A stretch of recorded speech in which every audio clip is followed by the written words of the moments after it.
I'd like to start by thinking about what the history of Latinos can tell us about our present.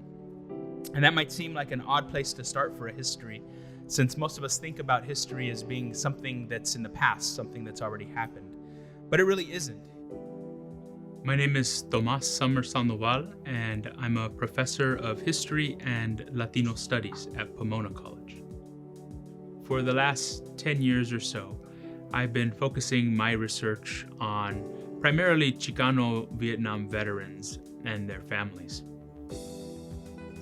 My father is a Vietnam veteran. My tío, his brother, is a Vietnam veteran. Growing up, it was clear that most of the fathers of my friends and the other adult males that I came in contact with, most of them, it seemed, were Vietnam veterans.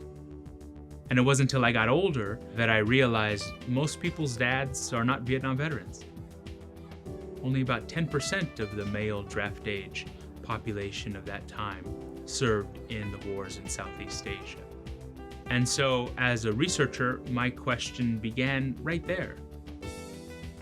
Why is it that so many of our families have a connection to a veteran of the Vietnam War?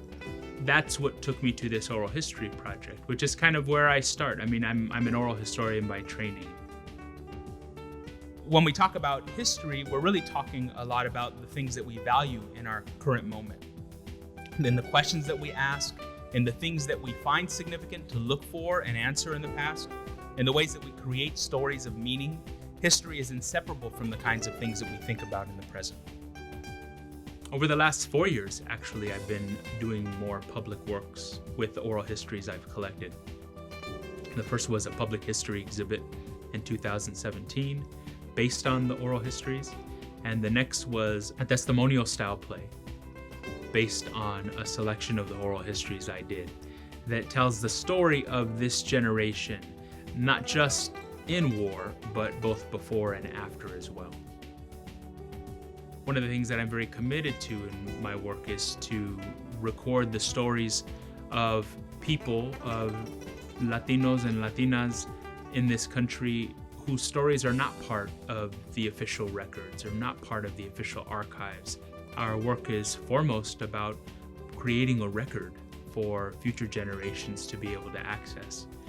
And that's what my oral history project is about. It's about speaking and recording the stories of as many Latinos and Latinas of this generation as possible so that we can better understand what life was like for them. One of the commitments of Chicano Studies is always to take the work that we do and to find ways to give it back to the communities that we're a part of. For me, that means however important it is for me to write academic articles and to write academic books, it's far more important for me to find ways to take the work that I do and present it back to the communities who gave it to me.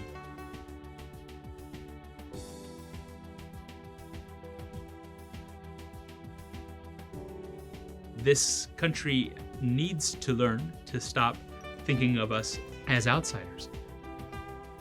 While we are immigrant rich in our population, we are also a population that, like every other immigrant population throughout history, has integrated themselves and become part of this new country. And they've given a lot as a result of that in so many ways.